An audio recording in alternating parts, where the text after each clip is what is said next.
যেটা আল্লাহর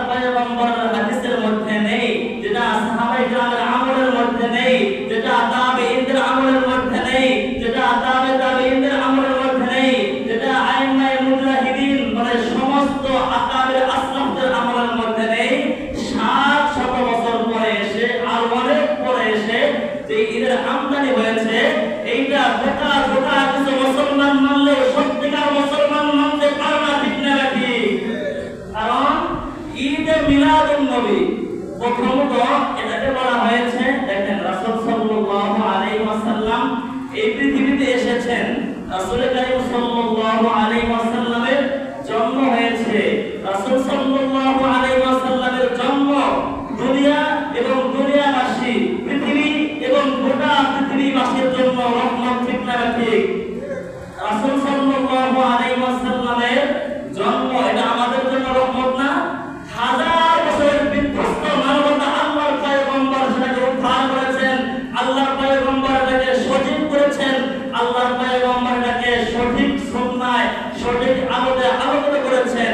এটা সবার জন্য রহমত, ইহুদিদের জন্য রহমত, খ্রিস্টানদের জন্য রহমত, দুনিয়ায় যত জাতি আছে সকলের জন্য রহমত, গোটা পৃথিবীর জন্য রহমত। এমনকি মৃত্যুর পরে রাসূল কারীম সাল্লাল্লাহু আলাইহি ওয়াসাল্লামের আব্বা হযরত ইব্রাহিম আলাইহিস সালাতু ওয়াস সালাম, হযরত আদম আলাইহিস সালাতু ওয়াস সালাম যতক্ষণ পর্যন্ত আল্লাহর পয়গম্বর জান্নাতে যাবেন না, তার আব্বাও জান্নাতে যেতে পারবে না, ঠিক না ঠিক? তাহলে তার ইজ্জত, সম্মান, মর্যাদা আকাশ চুম্বি। মুহতারাম হাজিরিন, শাফাআতে কুবরার যে চাবি, সেই চাবিটাও আল্লাহর পয়গম্বর হাতে থাকবেন। আল্লাহর পয়গম্বর আগে সুপারিশ করবেন, এরপরে অন্যান্য আল্লাহর পয়গম্বররা সুপারিশ করবেন। মুহতারাম হাজিরিন, যেই সময় মৃত্যুর পরে বিচারের দিবসে কঠিন অবস্থা শুরু হয়ে যাবে, সূর্য আঘাত করে চলে আসবে, এখন যে অবস্থা তার থেকে আরো অনেক কঠিন করুণ অবস্থা হয়ে যাবে। সেই সময় মানুষ তৃষ্ণার্ত থাকবে, পানি পান করার একটাই মাত্র হাউস থাকবে, সেই হাউসটা হচ্ছে ইন্না আতাইনাকা আল কাউসার, ঠিক না? তো কাউসার হাউসটা, এই হাউসের যে দায়িত্বে থাকবেন উনিকে আমাদের রাসূল সাল্লাল্লাহু আলাইহি ওয়াসাল্লাম। সুতরাং আল্লাহর পয়গম্বরের হাতে এই শাফাআতে কুবরার চাবি, হাউজে কাউসারের পূর্ণাঙ্গ দায়িত্ব আল্লাহর পয়গম্বরের কাছে থাকবেন। বোঝা যাচ্ছে দুনিয়ার রহমত, মৃত্যুর পরে রহমত। আল্লাহর পয়গম্বর জন্ম নিয়েছেন, এটা গোটা বিশ্ববাসীর জন্য রহমত, এটা কোনো লোকাল নেই। কিন্তু আল্লাহর পয়গম্বরের একটা আছে সিরাত, আর একটা হচ্ছে কি মিলাদ। সিরাত মানে টোটাল জীবনী, আর মিলাদ মানে শুধুমাত্র জন্ম। এবার দেখেন সিরাত কি অনুসরণ করা যায় না অনুকরণ করা যায়, নাকি মিলাদ অনুকরণ করা যায়? সিরাতুন নবী, মিলাদুন নবী। মিলাদ মানে হচ্ছে জন্ম, আর নবী অর্থাৎ এখানে যে আলিফ লাম আছে, এই আলিফ লামটা হচ্ছে আহদে খারিজি, অর্থাৎ এই আলিফ লামের মাধ্যমে নির্দিষ্ট করা হয়েছে আমাদের পয়গম্বরের জন্ম মুবারক। তাহলে আমাদের পয়গম্বরের জন্ম দুনিয়াতে কয়বার হয়েছে? তো আওয়াজ করে বলবেন, আমার জন্ম কয়বার হয়েছে? আপনাদের? তাহলে বোঝা গেল জন্ম একবারই হয়। আল্লাহর পয়গম্বরের জন্ম নিয়ে আলোচনা করা যায়, আলোচনা সওয়াব, কিন্তু আমি প্র্যাকটিক্যালি আল্লাহর পয়গম্বরের জন্ম দেখাইতে পারবো না।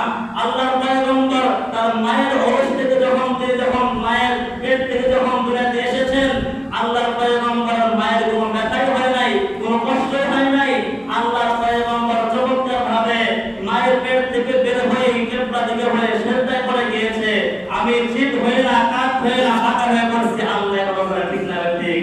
বোঝা যাচ্ছে একজন মানুষের জন্ম অনুভব আর করা যায় না, কিন্তু রাসূলের সিরাত, রাসূল সাল্লাল্লাহু আলাইহি ওয়াসাল্লামের 63 বছরের জিন্দেগি যদি আপনি মাদানী জিন্দেগি করেন, যদি আপনি আল্লাহর পয়গম্বরের যে 40 বছর নবুয়তের পরবর্তী জিন্দেগি করেন, প্রত্যেকটা সেকেন্ডে, প্রত্যেকটা মুহূর্তে উম্মতের জন্য শিক্ষণীয় বিষয় আছে না নাই?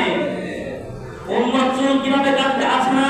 উম্মত কিভাবে করবে আছে না? উম্মত সংসার কিভাবে চালাবে আছে না? প্রত্যেকটা বিষয় রয়েছে সিরাতের মধ্যে। এজন্য স্পষ্ট ভাষায় বলতে চাই, সিরাতকে লালন করতে হবে, সিরাতকে পালন করতে হবে, তাহলে তুই পূর্ণাঙ্গ ঈমানদার হবে। সিরাতকে বাইপাস করে, মাইনাস করে কেউ যদি মৃত্যু ভূতের জন্ম করে থাকে, জিন্দেগিতে তার মধ্যে সাহাবায়ে কিরাম আল্লাহর পয়গম্বর আসতে পারে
মহতারাম হাজির, এক কথায় বোঝানোর চেষ্টা করছি, সেটা হচ্ছে মিলাদ পালন করা যায় না, আলোচনা করা যায়। আর সিরাতকে আলোচনা করা যায়, আলোচনা করতে হয়, আর সিরাত অনুযায়ী চলে জান্নাত রাস্তায় চলতে হয়। ঠিক না ঠিক? মহতারাম হাজির, এবার ঠান্ডা মাথায় বুঝেন, আমাদের দেশেও সরকারি ছুটি আছে এবং বিভিন্ন পৃথিবীর 120টা দেশে এই মিলাদুন নবী পালন করা হচ্ছে। দেখেন কতটা যৌক্তিক মিলাদুন নবী পালন করা। রাসূল সাল্লাল্লাহু আলাইহি ওয়াসাল্লামের জন্ম, রাসূল সাল্লাল্লাহু আলাইহি ওয়াসাল্লাম 500 বলে আজ থেকে আরো 150 বছর পূর্বে মক্কাতুল মুকাররমার মধ্যে জন্মগ্রহণ করেছেন। এই রাসূল সাল্লাল্লাহু আলাইহি ওয়াসাল্লামের জন্ম কত তারিখে হয়েছে এ নিয়ে অনেক মতবিরোধ রয়েছে, ইখতিলাফ রয়েছে, মতামত রয়েছে। কেন রয়েছে?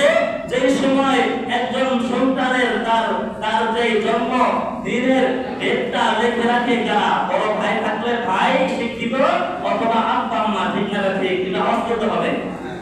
হ্যাঁ, কারা লেখে? তার আব্বা আম্মা লেখে না? আব্বা আম্মা লেখে। মহতারাম হাজিরিন, এইবার বলেন আল্লাহর পয়গম্বর জমিনে আসার আগে তার আব্বু নেই, 6 বছর বয়সে আম্মু নেই, আল্লাহর পয়গম্বরের ডেট জন্ম তারিখ লেখা হয়নি। এই কারণেই আল্লাহর পয়গম্বরের জন্ম তারিখ নিয়ে অনেক মতবিরোধ রয়েছে। কেউ রবিউল আউয়ালের 1 তারিখ বলেছে, কেউ 2 তারিখ বলেছেন, কেউ 9 তারিখ বলেছেন। আল্লাহ ইকুল মাখদুম, যেটা আপনাদের প্রাণপ্রিয় কিতাব আল্লাহর পয়গম্বরের সিরাত সম্পর্কে, এই কিতাবের মধ্যে এসেছে 9 তারিখ এবং 8 তারিখের কথা। মহতারাম হাজিরিন, তাহলে আল্লাহর পয়গম্বরের জন্ম 12 তারিখ হতে পারে, হতে পারে 1 তারিখ, হতে পারে 2 তারিখ, হতে পারে আবার 9 আর 8 তারিখ। মহতারাম হাজিরিন, কিন্তু আল্লাহর পয়গম্বর যেই বারে জন্মগ্রহণ করেছেন এই বার সম্পর্কে কোনো মতভেদ নেই। আল্লাহর পয়গম্বর জন্মগ্রহণ করেছেন সোমবারে। আর আল্লাহর পয়গম্বর, আর দেখবেন যদি কেউ এই ডেট পালন করতে হয়, বার্থডে যদি কেউ পালন করতে চায়, তাহলে কোন বছর সুন্দরভাবে সোমবার আর তারিখ কি মিল হওয়া সম্ভব? 12 তারিখ আর এই সোমবার মিল হওয়া সম্ভব না। মহতারাম হাজিরিন, তো 12 তারিখ তারা নিয়েছে। আমাদের যে সমস্ত বন্ধুরা বেদাত আর এগুলো করে, তারা কয় তারিখ বেছে নিয়েছে? 12 তারিখকে বেছে নিয়েছে। এক বাক্যে জবাব দিবেন, 12 তারিখ কি বিশুদ্ধ না প্রসিদ্ধ? প্রসিদ্ধ। প্রত্যেকটা প্রসিদ্ধ বিশুদ্ধ নয়, প্রত্যেকটা প্রসিদ্ধ বিশুদ্ধ নয়, বিশুদ্ধ মত হচ্ছে আরেকটা। মহতারাম হাজিরিন, তাহলে যেই ব্যাপারে মতভেদ রয়েছে আমাদের বন্ধুরা 12 তারিখে মেনে নিয়েছে। আচ্ছা, ওয়েলকাম, স্বাগত, নিয়েছেন, ভালো। এবার 12 তারিখে নিয়ে তারা কি করেছে? এটা ঈদ বানিয়েছে, ঈদ বানিয়েছে। অসংখ্য হাদিসের মধ্যে এসেছে, সেদিকে আমার যাওয়ার সুযোগ নেই, সময় সংক্ষিপ্ত হওয়ার কারণে। রাসূল সাল্লাল্লাহু আলাইহি ওয়াসাল্লাম বলেছেন যে তোমরা কোনো উৎসবকে কেন্দ্র করে ঈদ বানাবে না, ঈদ তোমাদের জন্য যে কয়টা দেওয়া হয়েছে সেগুলোই থাকবে। মহতারাম হাজিরিন, এরপরেও এটাকে তারা ঈদ বানিয়ে নিয়েছে। ঈদের নাম দিয়েছে কি? সাইয়্যিদুল আ'য়াদ, ঈদে মিলাদুন নবী, জশ্নে জুলুসে ঈদে মিলাদুন নবী। এখানে চমৎকার কিছু কথা, মজার কিছু কথা আছে। প্রথমত তারা দিল ঈদে মিলাদুন নবী। জাতির সমাজ মুসলমান খাচ্ছে না, কি করা যায়? তারা আরেকটু চিন্তা গবেষণা ফিকির করে তারা কি করলো? আরেকটু আগে পরে ডেকোরেশন করলো। সেটা কিভাবে? আগে ছিল ঈদে মিলাদুন নবী, এখন দিল সাইয়্যিদুল আ'য়াদ, মানে সকল ঈদের সেরা ঈদ। বুঝতে পারছেন তো? যখন দেখতে জাতি খাচ্ছে না, গ্রহণ করছে না, এবার আরেকটু ডেকোরেশন করলো, সাইয়্যিদুল আ'য়াদ ঈদে মিলাদুন নবী, মানে সকল ঈদের সেরা ঈদ আল্লাহ রাসূলের জন্মদিন। এরপরে আরেকটু যখন এরপরে জাতি খাচ্ছে না, এরপরে তারা কি করলো? আরেকটু লাগালো জশ্নে জুলুসে ঈদে মিলাদুন নবী শরীফ। বুঝতে পারছেন তো? এরকম ডেকোরেশন দিচ্ছে। মহতারাম হাজিরিন, এই বিষয়টা বোঝার জন্য একটা আমাদের সমাজে দোকানদার আছে না, যারা ব্যবসা করে, বিজনেসম্যান, এই বিজনেসম্যান কয়েক প্রকার হয়, বিশেষ করে 2 প্রকার। এটা হচ্ছে যারা কি করে? ডিলার থাকে, যারা অনেকগুলো মানে অনায়াসে তারা পাইকারি সেল দেয়, এরকম আছে না। আর কিছু আছে খুচরা বিক্রেতা। এখন দেখবেন যার পুঁজি যত কম, তার দোকান সাজানো গোছানো ওইরকম বেশি। ঠিক না ঠিক? হ্যাঁ, যার পুঁজি যত কম, তার দোকান কি সাজানো গোছানো সবচেয়ে বেশি। আর যে ডিলার, আর যে পাইকারি সেল দেয়, সে সাজাবে কোথায়? কোথায় সাজাবে? মাল রাখার জায়গাই তো নাই। এ কারণেই আপনি যখন অনেকে পান টান খান না, আমি পানও খাই না, টানও খাই না। অনেকে দেখবেন পান খাওয়ার পরে আবার ভাত দুটো চুনো খায়। যত পান খাই না, ভাত আর অভাব কোনোটাই বুঝি না। মহতারাম হাজরিন, দেখবেন কোন যদি যারা পান খায়, তারা আমাদের সমাজে বিভিন্ন জায়গায় দেখবেন চা দোকান আছে এবং কি কিছু পান গুলো রাখে এবং চিপস আরো কিছু এরকম রাখে। তো এই যখন আপনি পানটা মুখে দিয়েছেন, এবার আঙ্গুলে কিংবা ওই ইটে একটু চুন নিয়ে খাইতে অনেক বড় মজা, যারা খান তারা অনেক ভালো বুঝেন। মহতারাম হাজরিন, যখন আপনার পানটা মুখে দিয়েছেন, এইবার যখন আপনি চুন নেওয়ার জন্য মাথাটা একটু ঢুকিয়ে যখন আপনি চুনটা নিতে যাবেন, তখন একটু এদিক সেদিক ঝুঁকি দিয়ে দেখেন যেভাবে আপনি যখন পান নিচ্ছেন, তখন নাকের সাথে একটা বাজে, কানের সাথে আরেকটা বাজে, মাথার সাথে আরেকটা বাজে। বাপখানে এমন মাল রাখার জায়গা নাই, কিন্তু পান নেওয়ার সময় যদি একটু ঝুঁকি দিয়ে দেখেন, তাহলে দেখবেন ভিতরে কোনো মাল নাই, সিরা খেতা আর একটা ভাঙ্গা বালিশ। ঠিক না ঠিক? হ্যাঁ, কিন্তু যে পরিমাণ ডেকোরেশন করা হয়েছে, মোবাইলের সাজসজ্জা করা হয়েছে, বোঝা যাচ্ছে মাল রাখার জায়গা নাই। বোঝা যাচ্ছে পুঁজি যার যত কম, তার ডেকোরেশন তত বেশি। ঈদুল আযহা, ঈদুল ফিতর যেহেতু মহামহাজন আল্লাহ রাব্বুল আলামিন প্রেরণ করেছেন, রাসূল কারীম সাল্লাল্লাহু আলাইহি ওয়াসাল্লামকে সরাসরি দিয়েছেন, কোরআনের মাধ্যমে দিয়েছেন। ফাসাল্লি রাব্বিকা ওয়ানহার, এগুলো আল্লাহ প্রদত্ত। এই কারণে ডেকোরেশন লাগে না, ঈদ সাইদুল আয়াত লাগে না, মিলাদ শরীফ লাগে না, দস্তে জুলুস লাগে না। এটা যেহেতু অনেক পরে এরকম খুচরা দোকানদারদের যেহেতু আমদানি, তাই এটার শুরুতে এবং শেষে ডেকোরেশন লাগে। ঠিক না ঠিক? মহতারাম হাজরিন, আমার সংক্ষিপ্ত কথা, তাহলে প্রথম কথা আমরা বুঝলাম সেটি হচ্ছে যে এই ঈদে মিলাদুন নবী, আল্লাহর পয়গম্বরের জন্মদিন পালন করা ইসলামী শরীয়ত সমর্থন করে না। এখন প্রশ্ন হলো, হুজুর, তাহলে আল্লাহর পয়গম্বরের ঈদে মিলাদুন নবী আমরা জশ্নে জুলুস করতে পারবো না, ঈদ পালন করতে পারবো না, রেলি করতে পারবো না, কেক কাটতে পারবো না, আমরা মিছিল রেলি কিছুই করতে পারবো না, আনন্দ করতে পারবো না, তাহলে আমরা করবোটা কি? এই কারণে আল্লাহর পয়গম্বরের মুসলিম শরীফের হাদিস আপনাদের খেদমতে শোনাইতে চাই। আল্লাহর পয়গম্বর রাসূল কারীম সাল্লাল্লাহু আলাইহি ওয়াসাল্লাম প্রতি সোমবার রোজা রাখেন। সাহাবায়ে কেরাম প্রশ্ন করেন, ইয়া রাসূলুল্লাহ, প্রতি সোমবারে আপনি কেন রোজা রাখেন? আল্লাহর পয়গম্বর বলেন, এই সোমবারে আমার জন্ম হয়েছে। আল্লাহু আকবার বলেন। এই সোমবারে আমার জন্ম হয়েছে, এই সোমবারে হিরার গুহায় সর্বপ্রথম আমি ওহী লাভ করেছি। আর এই প্রতি সোমবারে বান্দাদের নেক আমলগুলো আল্লাহর কাছে পৌঁছানো হয়। এই কারণে আমি শুকরিয়া দান, আমার জন্মের শুকরিয়া দান আমি রোজা রাখি। সুবহানাল্লাহ। মুহতারাম হাজরিন, তোমরা আমাদের বন্ধুরা, তারা আল্লাহর পয়গম্বরের জন্মকে কেন্দ্র করে তারা সুন্দরভাবে মিছিল বের করেছে, কেক কাটতেছে, আনন্দ ফুর্তি করতেছে, ঈদ পালন করতেছে। অপর দিক থেকে মুসলিম শরীফের সহিহ হাদিসের মধ্যে আল্লাহর পয়গম্বর জানিয়ে দিয়েছেন, ও উম্মত, তোমরা আমার জন্মদিন পালন করবে ঈদের মাধ্যমে নয়, রোজা রাখার মাধ্যমে। ঠিক না ঠিক? মুহতারাম হাজরিন, এবার একটা মজার কথা বলি আমার বিদায়ের পালা। আল্লাহর পয়গম্বর ইন্তিকাল করেছেন কত তারিখে, কোন মাসে কেউ জানেন? বলেন দেখি। আল্লাহর পয়গম্বর এই জমিন থেকে, বসুন্ধরা থেকে, দোলাগাম থেকে রবিউল আউয়ালের 12 তারিখে আল্লাহর পয়গম্বর দুনিয়া থেকে বিদায় গ্রহণ করেছেন।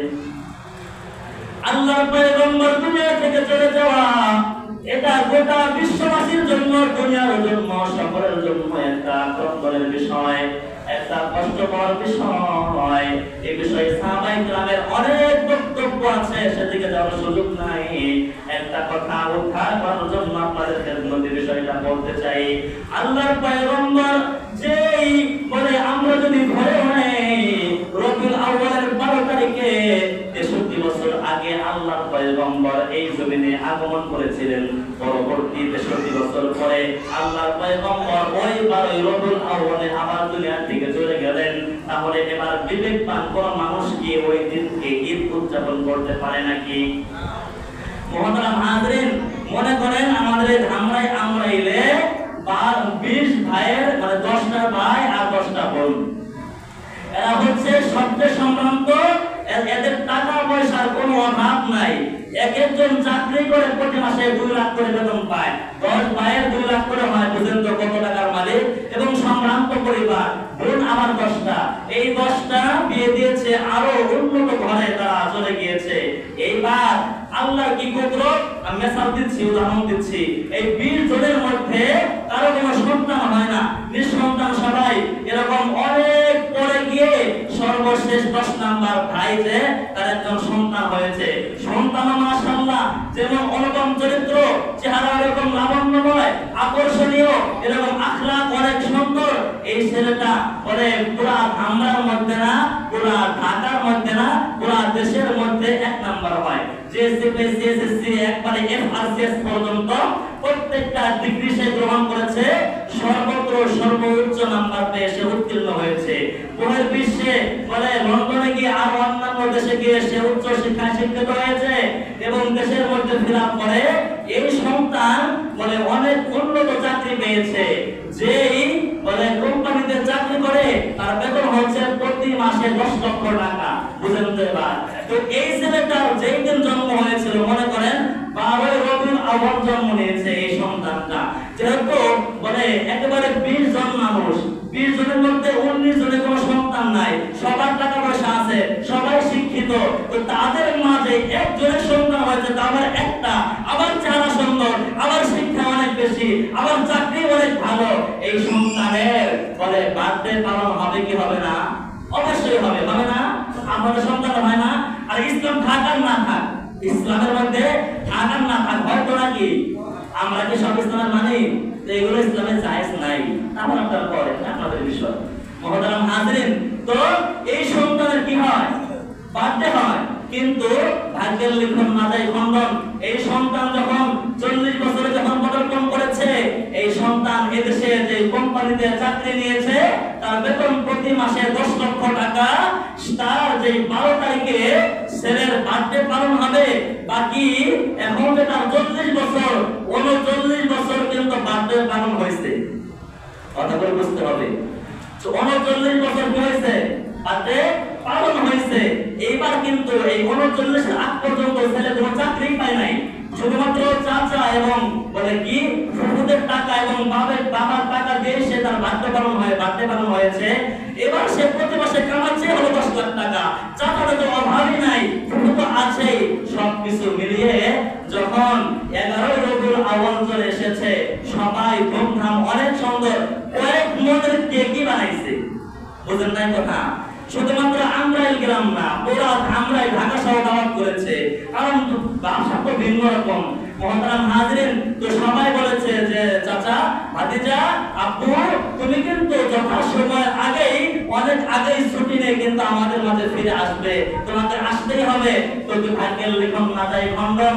যখন 11 রবিউল আউয়াল চলতেছে, 12 রবি ওই সময় তিনি তার আগে ছুটি নেবেন, তখন জানতে পারলেন যে কোম্পানিতে সে চাকরি করতেছে, ওই কোম্পানির মালিক তার সাথে এবং আরো যারা আছেন তাদের সাথে সৌজন্যমূলক কিছু সময় দিবে, মাত্র কয়েক ঘন্টা সময় দিবে।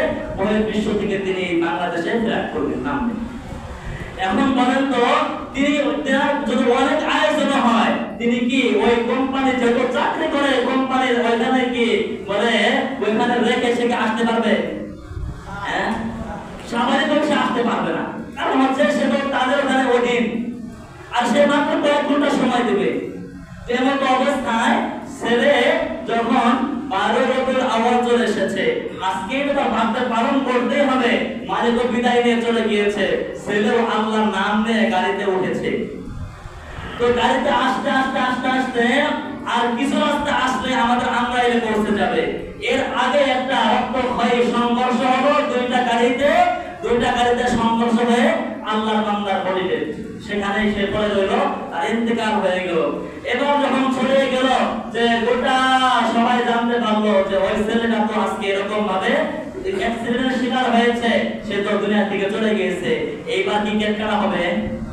কেক কাটা হবে, রেলি করা হবে, আনন্দ করা হবে, আনন্দ করা হবে না, হবে মাতন, হবে কান্না, হবে আহাজারি। ওই কেকের উপর দিয়ে বিড়াল গরু যাইতে থাকবে, আসতে থাকবে, কেউ তাকে খাইবে না, শুইবে না। আচ্ছা মহতারাম হাজরিন, কি হবে?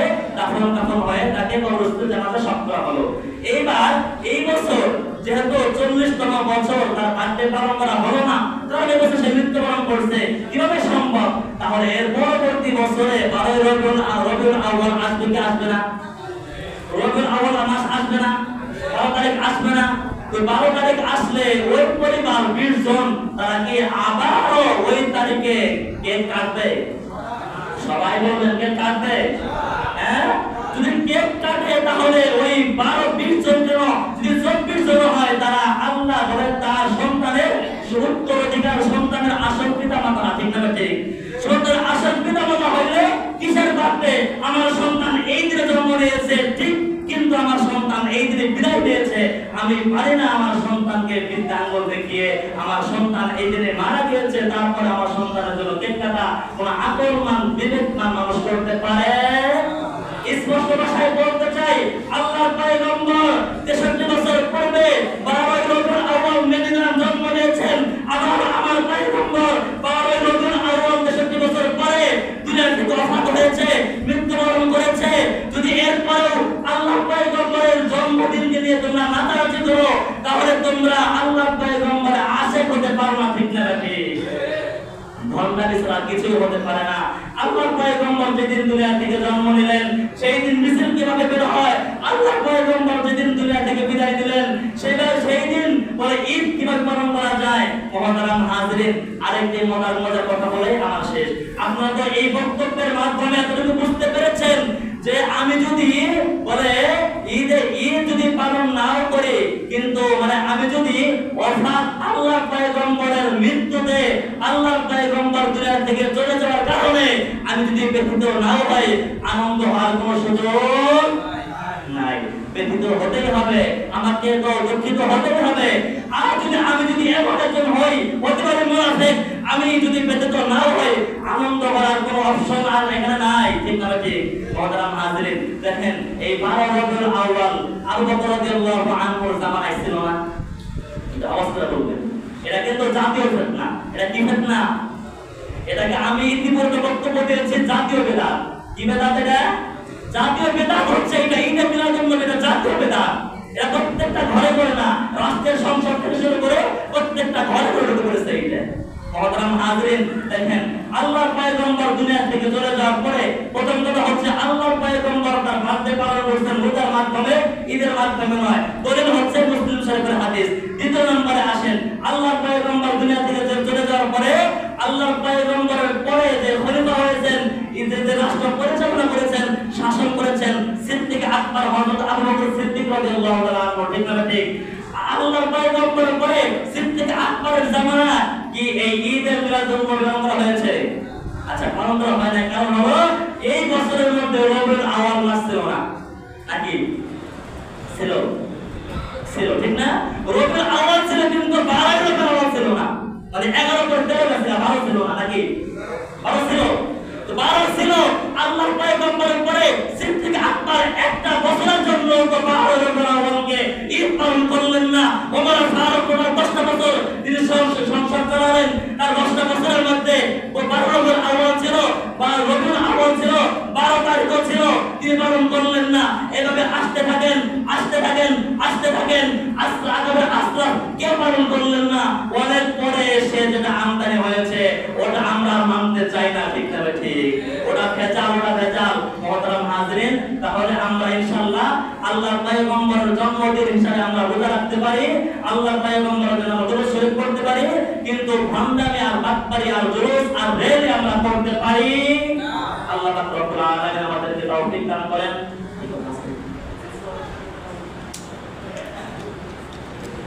আপনাদের সম্মুখে এখন আমাদের সম্মানিত সভাপতি সাহেব গুরুত্বপূর্ণ কথা বলবেন।